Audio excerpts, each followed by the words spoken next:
Bofors घोटाला मामले में पूर्व स्वीडन पुलिस प्रमुख स्टेन का सनसनीखेज खुलासा। राजीव गांधी पर लगाया क्वात्रोकी के बचाने का आरोप। स्टेन लिंडस्ट्रॉम ने भी अमिताभ बच्चन को क्लीन चिट दी। बच्चन परिवार ने जताई खुशी।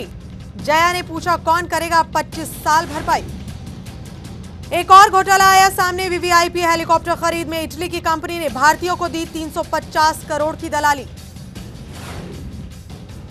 सुकमा के डीएम एलेक्स पॉल मेनन की रिहाई की समय सीमा का आज आखिरी दिन। रिहाई की कोशिशों में उलझी सरकार।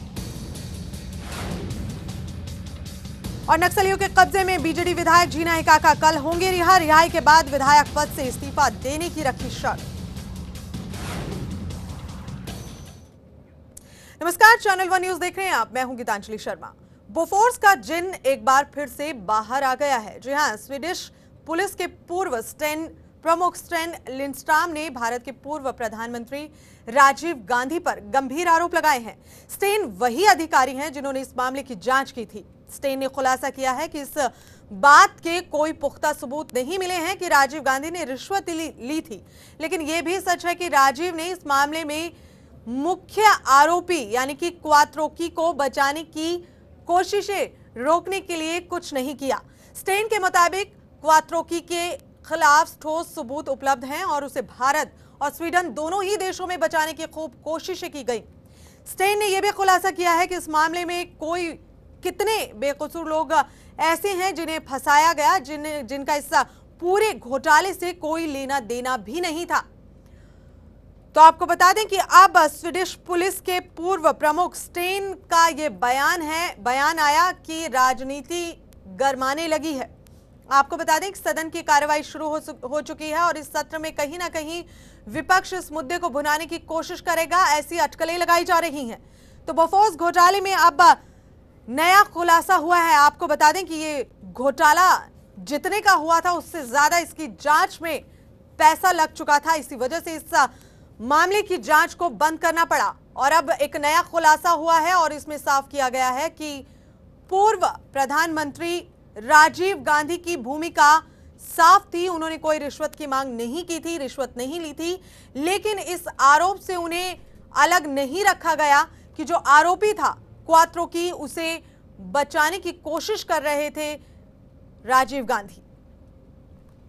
तो आपको बता दें कि मामला क्या है, दरअसल ये आपको पूरा बता देते हैं। आपको बता दें कि सन 1987 की ये बात है जब स्वीडन की हथियार कंपनी बोफोर्स ने भारतीय सेना को तोपें सप्लाई की थी और कहा जा रहा था कि सौदा हथियाने के लिए 80 लाख डॉलर की दलाली चुकाई गई थी। उस समय केंद्र में कांग्रेस की सत्ता थी जिसके प्रधानमंत्री राजीव गांधी थे और उसके बाद स्वीडन की रेडियो ने सबसे पहले 1987 में इस पूरे मामले का खुलासा किया था।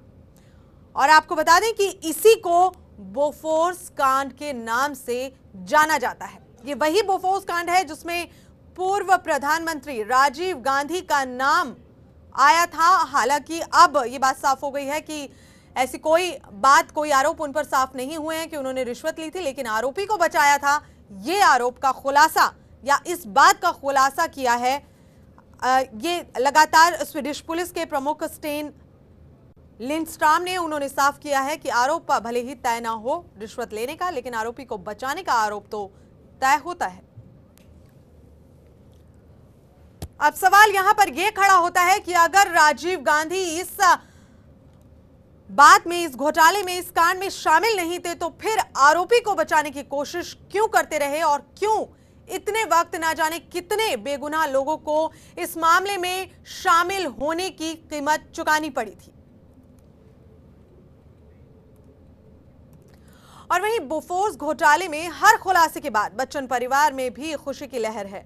भगवान को शुक्रिया अदा करते हुए जया बच्चन ने कहा कि जिस सच्चाई को वो 25 साल से जानते थे वो सच्चाई अब सबके सामने है।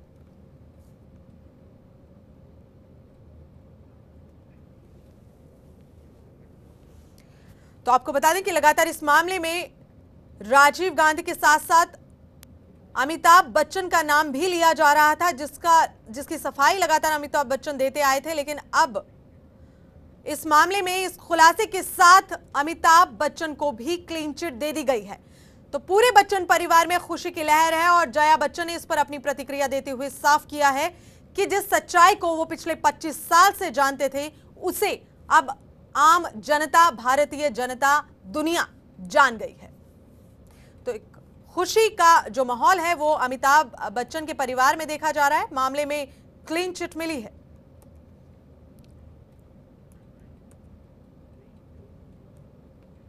और वहीं इटली में डिफेंस डील में हुए घोटाले की जांच की आंच अब भारत तक भी पहुंच गई है। इटली की कंपनी अगस्टा वेस्टलैंड पर आरोप लगा है कि वीवीआईपी के इस्तेमाल के लिए भारत को बेचे गए 12 हेलीकॉप्टर के लिए उसने 350 करोड़ रुपए से ज्यादा की दलाली दी है। कंपनी 3,546 करोड़ रुपए में भारत को 12 हेलीकॉप्टर देगी। ये 12 हेलीकॉप्टर प्रधानमंत्री, राष्ट्रपति और दूसरे वीवीआईपी की ओर से इस्तेमाल किए जाने हैं, जिनकी सप्लाई अगले साल होनी है। तो अभी सप्लाई होनी बाकी है, लेकिन खुलासा हो गया कि इसमें भी घोटाला किया गया है। तो ये आंच इटली से चलती हुई अब भारत तक भी पहुंच गई है। इटली की कंपनी है अगस्टा वेस्टलैंड और जिस पर आरोप है कि दलाली हुई है भारत को बेचे गए हेलीकॉप्टर के लिए। आपको बता दें कि भारत को 12 हेलीकॉप्टर्स बेचे हैं इस कंपनी ने और कहा जा रहा है कि 350 करोड़ से ज्यादा की दलाली इस पूरे मामले में दी गई है।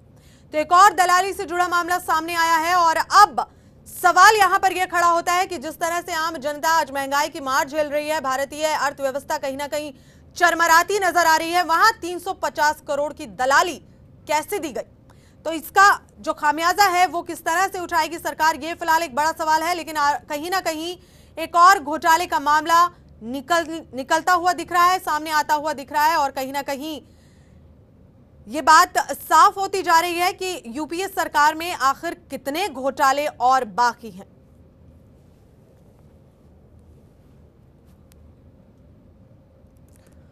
तो इटली में डिफेंस डील में हुए घोटाले की जांच की आंच अब भारत भी पहुंच गई है। आपको बता दें कि इटली की कंपनी अगस्टा वेस्टलैंड पर आरोप लगा है कि वीवीआईपी के इस्तेमाल के लिए भारत को बेचे गए 12 हेलीकॉप्टर्स में 350 करोड़ की दलाली दी गई है। वीवीआईपी दो मामला और आ गया, बोफोर्स का ही है। और ज्यादा बातचीत के लिए हमारे संवाददाता रविकांत इस वक्त फोन लाइन पर मौजूद हैं। रविकांत, लगातार यूपीए सरकार में एक के बाद एक घोटाले सामने आए हैं और अब एक ताजा घोटाला आने को तैयार है। क्या लग रहा है कि यूपीए सरकार में किस तरह से इन घोटालों की परतें और जमाएं? देखिए, इस मामले को लेकर ये जरूर कहा गया, रक्षा मंत्री की तरफ से भी अभी कुछ देर पहले कहा गया कि इस पूरे मामले को देखेंगे और उसके बाद ही इस पे जांच भी करवाई जाएगी। हालांकि कहा जाता है कि जो वीवीआईपी के लिए फ्लीट लेने की बात हुई, जो हेलीकॉप्टर फ्लीट होता है उसमें और भी वीवीआईपी के लिए हेलीकॉप्टर लेने की बात थी और जिस 3,543 करोड़ का डील थी, उस डील के अनुसार ये कहा जा रहा है कि उसमें करीब 300 करोड़ रुपए के घूस दी गई है। तो कहीं ना कहीं एक रोज नए मामले खुल रहे हैं और जिससे लेकर सरकार की मुश्किलें भी खड़ी हो सकती है। ये अलग बात है कि रक्षा मंत्री की तरफ से ये आश्वासन दिया गया, भरोसा दिलाया गया, इस मामले की जांच करवाई जाएगी। जी बिल्कुल रविकांत, एक तरफ आम जनता, भारतीय जनता महंगाई की मार झेल रही है और उसके बाद लगातार आर्थिक जो अर्थव्यवस्था है हमारी वो चरमराती जा रही है, सरकार के पास कोई जवाब नहीं। वहीं अगर 350 करोड़ घूस की या दलाली की बात कही जा रही है, सामने आ रही है, तो क्या लगता है कहीं ना कहीं अब फजीहत तय है यूपीए सरकार के आने वाले समय में भी? बिल्कुल, अभी जो ताजा हालात है उसमें जरूर कहा सकता है कि पार्टी की स्थिति बहुत अच्छी नहीं है। लगातार इस तरह के मामले आ रहे हैं जिस कारण से पार्टी की लगातार फजीहत हो रही है। सरकार के अंदर यूं के सरकार और संगठन को लेकर भी ये कहा जाता है। जिस तरह के हालात यूं के कि पहले बोफोर्स को लेकर एक नया खुलासा किया गया जिसमें राहुल गांधी को, क्षमा कीजिएगा, राजीव गांधी को के सवाल पे, कार्यशैली पे सवाल खड़े किए गए। अभी जो ताजा मामला जिसमें कहा जा रहा है कि जो डील हुई थी वीवीआईपी हेलीकॉप्टर्स को लेकर उसमें करीब 300 करोड़ रुपए के घूस देने की बात है। तो कहीं ना कहीं इससे पहले टेट्रा ट्रक डील मामले को लेकर भी रक्षा मंत्रालय घेरे में थे, एक नया मामला निकलकर सामने आया। सवाल, चूंकि संसद का सत्र चल रहा है और ऐसे में इस तरह के सवालों का जवाब देना कहीं ना कहीं सरकार के लिए काफी मुश्किल होगा। सरकार के लिए मुश्किल होगा। रविकांत, अभी तो इसकी सप्लाई होनी है, अभी सप्लाई भी नहीं हुआ है, अगले साल जाके सप्लाई होनी है, लेकिन उससे पहले इस घोटाले की जो आंच है वो दिखाई दे रही है भारत में। क्या लगता है कुल मिलाकर, क्या जिस वक्त ये सप्लाई होंगे, जिस वक्त ये हेलीकॉप्टर भारत देश में सप्लाई होंगे उस वक्त कोई समस्या आ सकती है, क्या रुकावट आ सकती है इसकी सप्लाई होने में?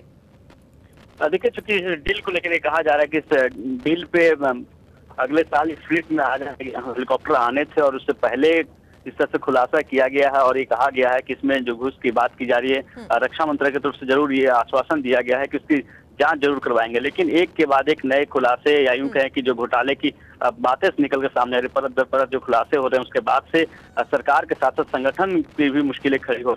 अगर आप देखें तो कल जिस तरह संसद के अंदर कांग्रेस को अपने ही सांसदों को निलंबित करना पड़ा था, और उसके बाद देर शाम होते होते 4 मंत्रियों को लेकर कहा जाता है वो अपना इस्तीफा सौंपकर संगठन के लिए काम करेंगे। तो कहने के जो रोज खुलासे हो रहे हैं उससे पार्टी भी डरी हुई है, और नेता की अगर बात करें तो वो भी नहीं चाहते हैं कि वो अच्छे सरकार के साथ बने रहें जिनमें नए खुलासे नए घोटाले की बातें निकल कर सामने आ रही है। क्योंकि संसद का सत्र चल रहा है, ऐसे में इन सभी चीजों का जवाब जरूर देना होगा सरकार को, और यही वजह है कि खुद रक्षा मंत्री तो स्पष्ट जरूर किया गया, लेकिन अगर ऐसे ही खुलासे होंगे तो पार्टी को अपनी किरकिरी और फजीहत से बचने के लिए नए उपाय ढूंढने होंगे। किरकिरी और फजीहत से किस तरह से बचेगी? लगातार जिस तरह से हम बात करें संगठन शुरू करने के लिए, रविकांत से फिलहाल हमारा संपर्क नहीं हो पा रहा है, लेकिन फिलहाल आपको बता दें कि लगातार यूपीए सरकार की फजीहत तय है और कहीं ना कहीं अब एक नया घोटाला निकलकर सामने आ रहा है। इटली में डिफेंस डील में ये घोटाला है और कहा जा रहा है कि इस घोटाले में आपको बता दें कि 12 हेलीकॉप्टर ये सप्लाई होने हैं भारत में। हालांकि ये अगले साल सप्लाई होने हैं, लेकिन उसके बावजूद घोटाला जो है वो पहले उजागर होता दिख रहा है। 350 करोड़ दलाली का मामला ये सामने आया है और अब देखना यह है कि खुद सरकार इस पूरे मामले से खुद को किस तरह से बचाती है। और फिलहाल बुलेटिन में एक छोटा सा ब्रेक, जल्द लौटते हैं।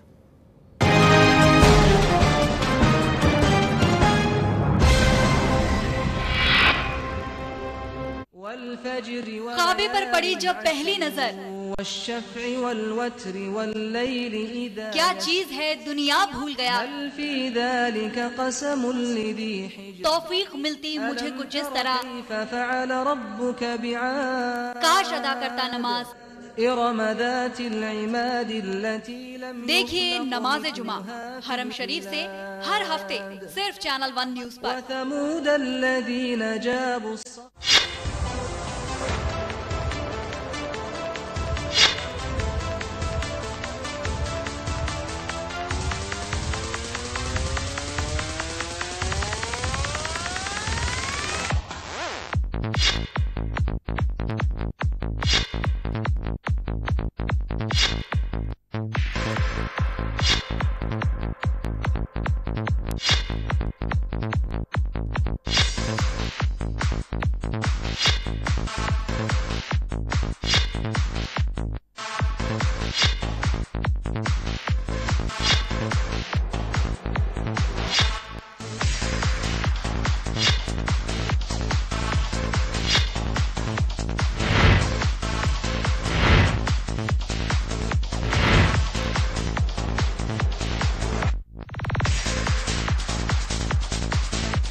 सितारे होंगे आपके साथ, कहेंगे अपने दिल की बात। हीरा माणिक शो हार्दिक हुंडिया के साथ मंगलवार और शनिवार शाम 7 बजे सिर्फ चैनल 1 न्यूज पर।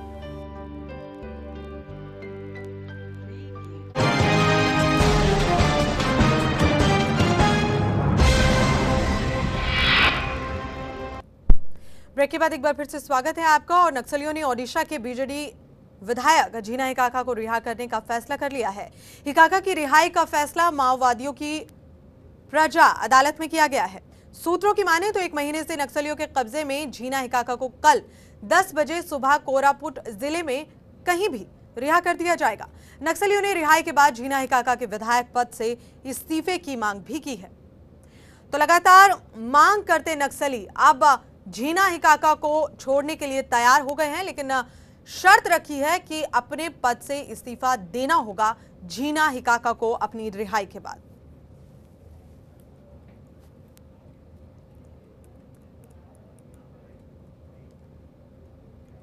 और नक्सलियों की ओर से दिए गए अल्टीमेटम का आज आखिरी दिन है, लेकिन सुकमा के कलेक्टर को छुड़ाने के लिए ठोस बातचीत का सिलसिला अब तक शुरू नहीं हुआ है। नक्सलियों ने 21 अप्रैल को सुकमा के कलेक्टर एलेक्स पॉल मेनन को अगवा कर लिया था। नक्सलियों ने अपने संदेश में यह भी कहा कि अगवा कलेक्टर मेनन पूरी तरह से सुरक्षित हैं। कलेक्टर के लिए कल रात कुछ जरूरी दवाएं भी नक्सलियों तक पहुंचाई गई हैं। सीपीआई के पूर्व विधायक मनीष कुंजाम ने NH 221 पर चिंताल गुफा के पास नक्सलियों तक ये दवाएं पहुंचाई। नक्सलियों ने कलेक्टर पॉल की रिहाई के लिए मध्यस्थों की सूची में एक और नया नाम जोड़ दिया है।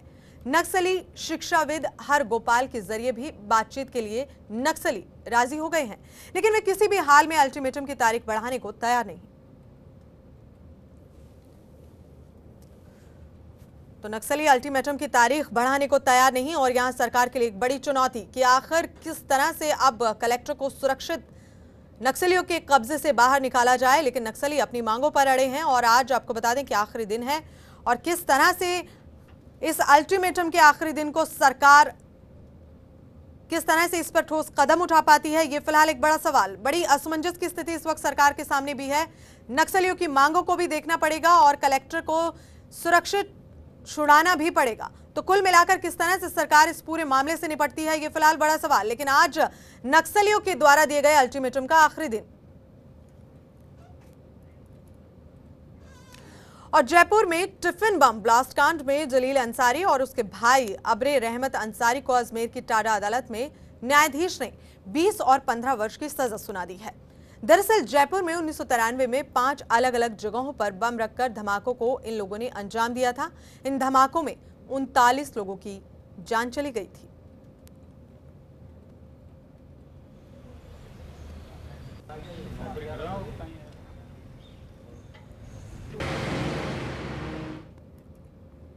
और वहीं गुड़गांव में एक हॉस्पिटल की स्टाफ बस और एक निजी स्कूल बस में टक्कर हो गई, जिसमें 2 नर्स घायल हो गई हैं। मेडिसिटी की स्टाफ बस के ड्राइवर का कहना है कि स्कूल बस बहुत तेजी से आ रही थी, जिसके पीछे से स्टाफ बस ने टक्कर मारी। तो एक बार और रफ्तार का कहर देखने को मिला और ये कहर गुड़गांव में बरपा है, जहां एक स्कूल की बस में टक्कर हो गई। और आपको बता दें कि लगातार सड़क हादसे जो हैं वो इस तरह के सामने आते हैं। रफ्तार का कहर लगातार दिल्ली NCR में देखा जा रहा है।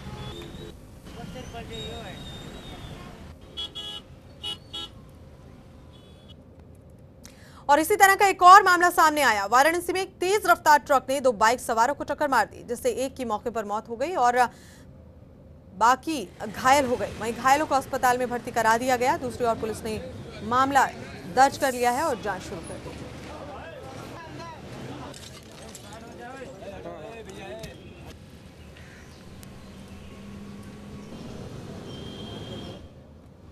सुबह 5:30 बजे एक ट्रक जो है चौका घाट से जा रहा था गोलगड्डा की तरफ से और मोटरसाइकिल सवार आ रहे थे गोलगड्डा से चौका घाट की तरफ। एक्सीडेंट हो गया, इसमें एक व्यक्ति की मृत्यु हो गई और 2 घायल हो गए। घायलों को अस्पताल भर्ती कराया गया। और वाराणसी के मिर्जा मुराद में कुछ अज्ञात बदमाशों ने घर में घुसकर एक व्यक्ति को गोली मार दी। वहीं परिजनों ने घायल अवस्था में व्यक्ति को अस्पताल में भर्ती करा दिया, जहां डॉक्टर्स ने उसे मृत घोषित कर दिया। इस घटना की सूचना मिलते ही पुलिस मौके पर पहुंची और मामला दर्ज कर फरार आरोपियों की तलाश शुरू कर दी। तो आपको बता दें कि वाराणसी की यह घटना है, जहां मिर्जा मुराद में कुछ अज्ञात बदमाशों ने एक घर में घुसकर एक व्यक्ति को गोली मार दी और वहीं परिजनों ने घायल अवस्था में जब इस व्यक्ति को अस्पताल में भर्ती कराया तो वहां डॉक्टर्स ने इसे मृत घोषित कर दिया।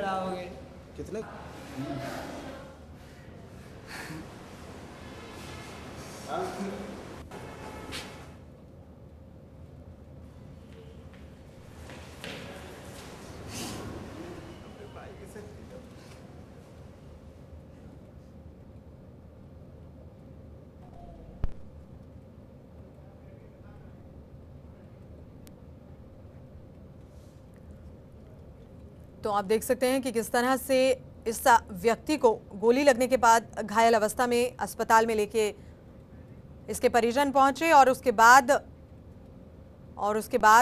डॉक्टर्स ने जब इसको देखा तो डॉक्टर्स ने इसको मृत घोषित कर दिया। और वाराणसी की यह घटना है, जहां मिर्जा मुराद के कुछ अज्ञात बदमाशों ने इस व्यक्ति को घर में घुसकर गोली मार दी।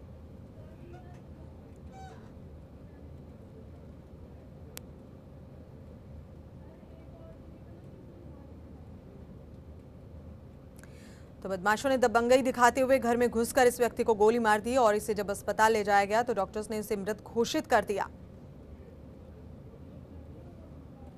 और फिलहाल पुलिस इस घटना की जांच में जुटी है और आरोपियों को तलाशने की जो कवायद है वो लगातार शुरू कर चुकी है।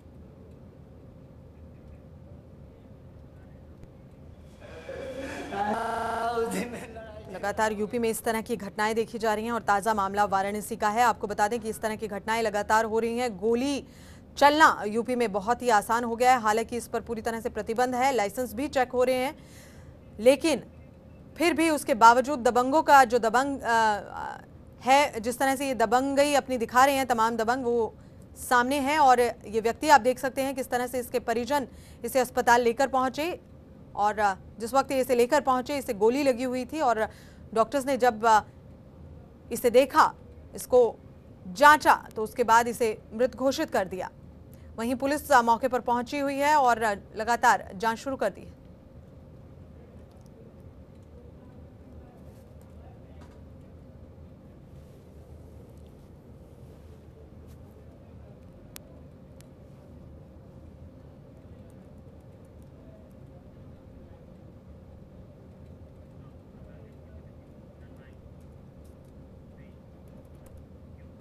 और वहीं यूपी के गोरखपुर के खोराबाग क्षेत्र में प्रेम प्रसंग का एक नया मामला सामने आया, जहां की रहने वाली नीलू ने अपने प्रेमी के साथ मिलकर अपने मंगेतर पर ही जानलेवा हमला कर दिया। आपको बता दें कि लड़की के पिता ने लड़की की शादी तय कर दी थी, जिससे लड़की नाराज थी। वहीं जब शादी की खबर प्रेमी को लगी तो दोनों ने साथ मिलकर मंगेतर को रास्ते से हटाने की कोशिश की। नीलू ने अपने होने वाले मंगेतर को गांव से बाहर सिवान में बुलाकर उस पर चाकुओं से हमला कर दिया, लेकिन मंगेतर खुद को बचाता हुआ वहां से भाग निकला। पुलिस ने कार्रवाई करते हुए आरोपी नीलू और उसके प्रेमी दोनों को गिरफ्तार कर लिया है। तो उतर के नीचे आ जाते हैं हमारे पास। आने के बाद उनके द्वारा पूछा जाता है कि यहाँ बाथरूम का डब्बा मिलेगा, बाथरूम जाना है। हम उनको जवाब दिए कि यहाँ पे कोई डब्बा नहीं है, यहाँ से थोड़ी दूर है सरकारी नल, वहाँ पे आप लोग जाइए, वहाँ पे मिल जाएगा। और इतना कहने के बाद वो लोग हमें मारने का धमकी देने के साथ साथ हमारे पूरे घर वालों और धमकी और जान से मारने की हिदायत भी देते हैं। पीड़ित का साफ तौर पर बता रहा है कि किस तरह से इसके साथ साजिश रची गई। इसे बहाने से बुलाया गया और उसके बाद इस पर चाकुओं से वार किया गया। गनीमत ये रही कि वहां से खुद को बचाते हुए वापस लौट आया और उसके बाद इसने अपने परिजनों और पुलिस को सूचित किया, जिसके बाद पुलिस ने फिलहाल नीलू नाम की युवती और इसके प्रेमी को गिरफ्तार कर लिया है और इनसे लगातार जांच और पूछताछ शुरू कर चुकी है। और उसके बाद ये पीड़ित जो है, अभी आपने सुना किस तरह से अपने आप बीती ये बयां कर रहा था और साफ कर रहा था कि किस तरह से इसे फंसाया गया। एक साजिश के दौरान इसे वहां बुलाया गया और उसके बाद इसे जान से मारने की कोशिश की।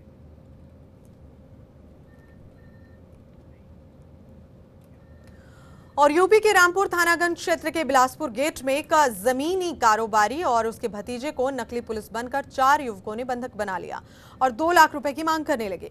वहीं बंधकों ने परिजनों से तुरंत इसकी सूचना पुलिस को दी और पुलिस ने अपनी टीम को वहां पर भेजकर कुछ ही समय में 3 अपहरणकर्ताओं को गिरफ्तार कर लिया। एक अपहरणकर्ता अभी भी पुलिस की गिरफ्त की पहुंच से बाहर है, लेकिन पकड़े गए अपहरणकर्ताओं में 2 यूपी के जवान हैं और एक निजी चालक है। इनके पास से पुलिस ने दिल्ली नंबर की कार और एक सरकारी गन भी बरामद की है।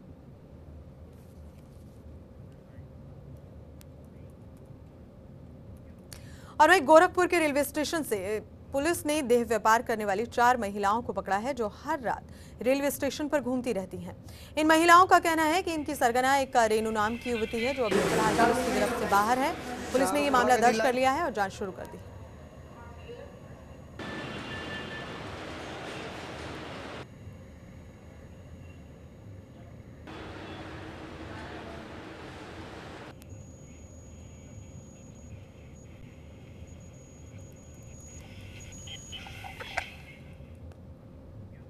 और वहीं गाजियाबाद के लोनी इलाके में एक अंधविश्वास का मामला सामने आया। दरअसल जादू टोने की वजह से एक युवक ने दूसरे युवक की हत्या कर दी। आरोपी युवक का कहना है कि मेरी दुकान पर इसने जादू किया था और इससे मेरी दुकान चलनी बंद हो गई थी। इसी वजह से इस व्यक्ति ने ये हत्या कर दी। वहीं पुलिस ने हत्यारे को गिरफ्तार कर लिया है और मामले की जांच शुरू कर दी है।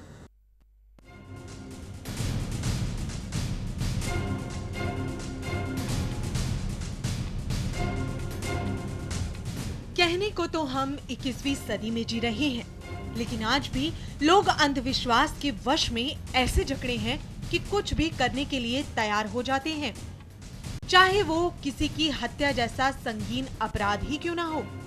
ऐसा ही एक जादू टोने के चक्कर में आकर हत्या का मामला सामने आया गाजियाबाद के लोनी इलाके में।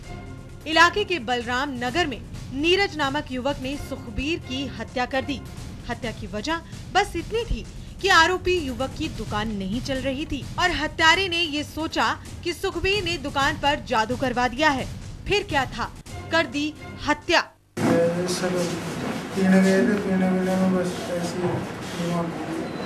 नहीं, कल ही घूमा था या प्री प्लान था ये आपको?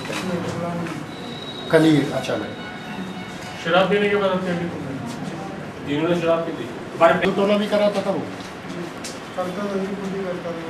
खुद ही करता था। तो जादू टोना से तंगा के किया, जादू टोना से तंगा के किया। अंधविश्वास के चुंगल में फंसकर नीरज ने ऐसी घिनौनी वारदात को अंजाम तो दे दिया, लेकिन उसने ये नहीं सोचा कि जब इस वारदात का खुलासा होगा तो वो कानून की गिरफ्त से बच नहीं पाएगा।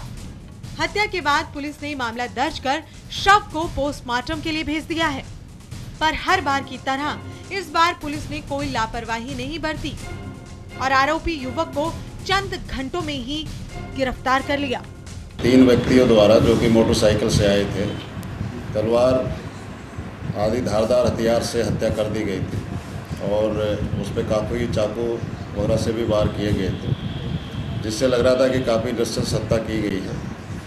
और इस पर पुलिस के द्वारा CO बॉर्डर के नेतृत्व में लगभग 10 टीमें गठित की गई गिरफ्तारी के लिए और मात्र 18-20 घंटे में तीनों अभियुक्तों को में मोटरसाइकिल और जिन हथियार से हत्या की गई है वो हथियार बरामद किए गए हैं। जाहिर है कि अंधविश्वास की वजह से हत्या का ये कोई पहला मामला नहीं है, पर ये जरूर है कि यूपी पुलिस ने इस बार कोई लापरवाही नहीं बरती और हत्यारे को चंद घंटों के भीतर ही धर दबोचा। अब देखना ये होगा कि पुलिस हत्यारे को कितनी सजा दिलवा पाती है। Bureau report, channel 1 news. और अब बात खेल जगत की। दिल्ली डेयरडेविल्स की टीम ने पुणे वॉरियर्स के 147 रनों के लक्ष्य का पीछा करते हुए 16 ओवर में 2 विकेट खोकर 148 रन बनाए। दिल्ली की ओर से कप्तान वीरेंद्र सहवाग ने तूफानी पारी खेली। उन्होंने 48 गेंदों पर नॉट आउट 87 रन बनाए। इस पारी के दौरान उन्होंने 10 चौके भी जमाए। दिल्ली की ओर से महिला जयवर्धने ने 18 रन और पीटरसन ने 27 रन बनाए। जयवर्धने रन आउट हुए जबकि पीटरसन राइडर के हाथों लपके गए। इससे पहले सौरभ गांगुली की कप्तानी वाली पुणे वॉरियर्स ने IPL की T20 मैच में दिल्ली डेयरडेविल्स के खिलाफ निर्धारित 20 ओवर में 2 विकेट और 146 रन बनाते हुए दिल्ली को जीत के लिए 147 रनों का टारगेट दे दिया। और इसी के साथ बुलेटिन में फिलहाल इतना ही, लेकिन चैनल 1 न्यूज पर खबरों का सिलसिला यूं ही जारी है। देखते रहिए चैनल 1 न्यूज।